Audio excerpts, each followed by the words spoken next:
제28장. 은이 나는 곳이 있고 금을 재련하는 곳이 있으며 철은 흙에서 캐내고 동은 돌에서 녹여 얻느니라.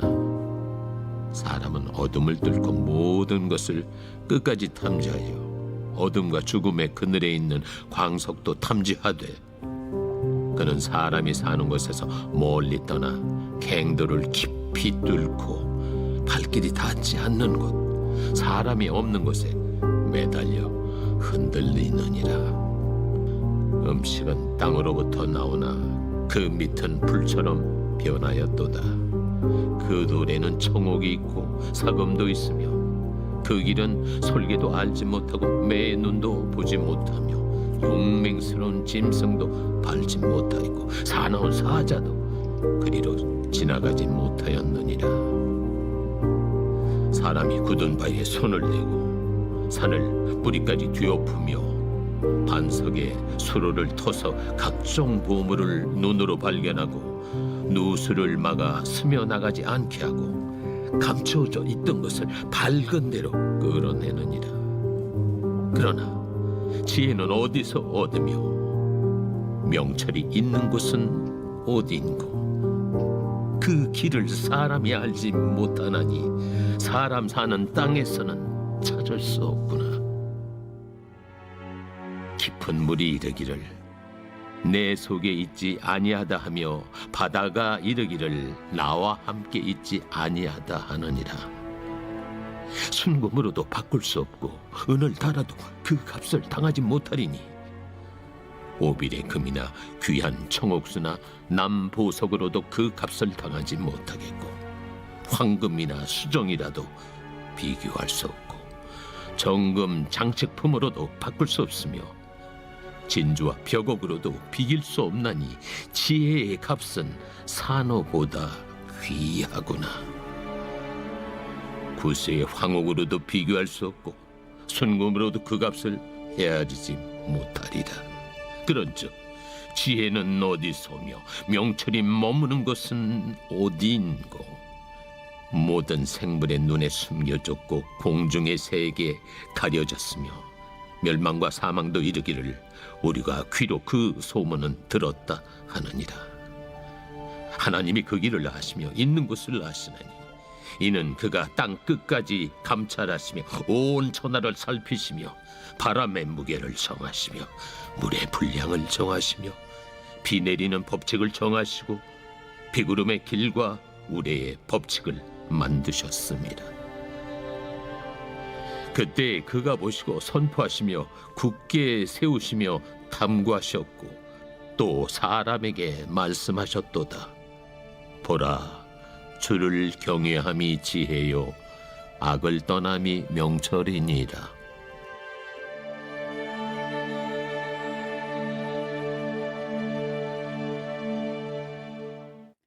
빛이 있으라. 오늘도 말씀의 은혜와 지혜로 복되고 귀한 한날이 되기를 주님의 이름으로 기도합니다. 오늘 우리가 함께 나눌 말씀은 욥기 28장인데 28장에서 욥은 지혜에 대하여서 말하고 있습니다. 12절을 먼저 함께 같이 읽겠습니다. 그러나 지혜는 어디서 얻으며 명철이 있는 곳은 어디인고. 마치 우리가 잠언 한 절 읽는 것 같지 않습니까?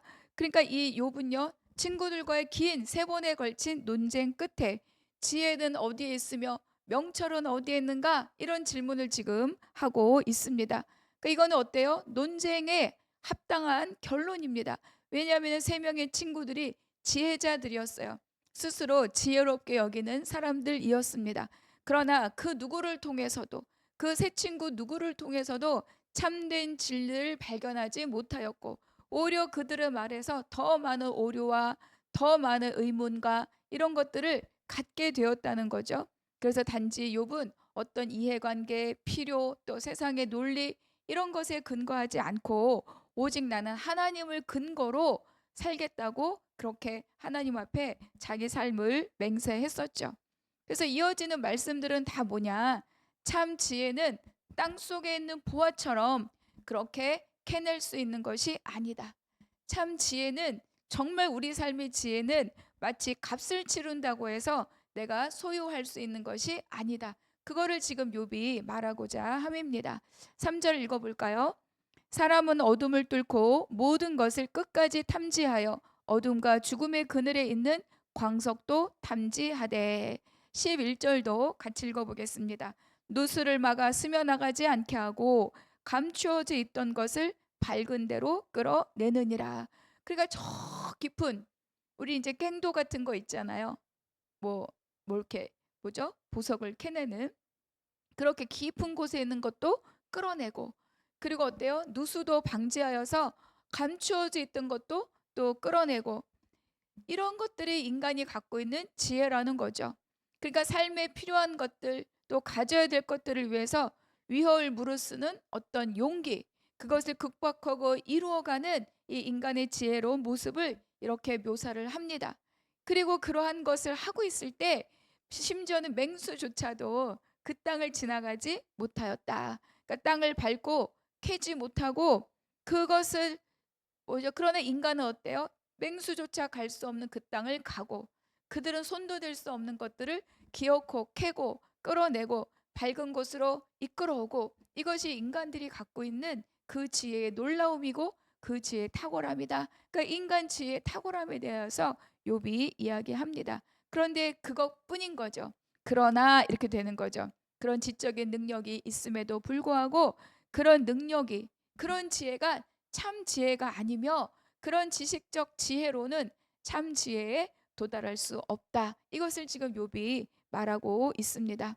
그러니까 땅속의 보물을 찾아내지만 삶의 본질적인 의미, 인간의 본질적인 의미, 인간의 삶의 참 의미, 그것을 찾아가고 깨닫는 그런 지혜는 어떻습니까? 스스로 캐내거나 소유할 수 없다. 이렇게 욥이 말하고 있습니다. 그래서 솔로몬도 듣는 마음 지혜를 하나님께 구하지 않았습니까? 그래서 23절입니다. 같이 읽겠습니다. 하나님이 그 길을 아시며 있는 곳을 아시나니. 그래서 그 지혜가 어디에 있는지, 그 지혜가 무엇인지는 오직 하나님만이 알고 계시다. 하나님만이 그 지혜를 갖고 계시다. 이렇게 욥이 고백하고 있습니다. 그래서 이 지혜는요, 아까 말씀드렸던 그런 지식적 지혜가 아니라는 거예요. 오히려 하나님을 경외하면서부터 시작하는 삶의 본질을 향한 지혜이고 삶의 방향을 여기서 말해주고 있습니다. 그래서 우리는 세상의 지식, 또 세상의 지식을 따른 판단, 이것에 의지하기보다 말씀을 통해서, 기도를 통해서 하나님을 경외함으로 하나님으로부터 오는, 위로부터 오는 그 지식과 지혜를 누릴 수 있기를 바랍니다.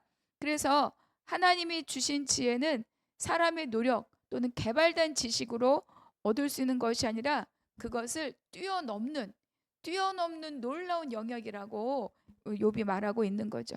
그래서 오늘도 하나님의 관점에서 보고 듣고 결정할 때 우리가 상상도 할 수 없었던, 우리가 짐작도 할 수 없었던 많은 진짜의 진리들을 발견할 수 있습니다.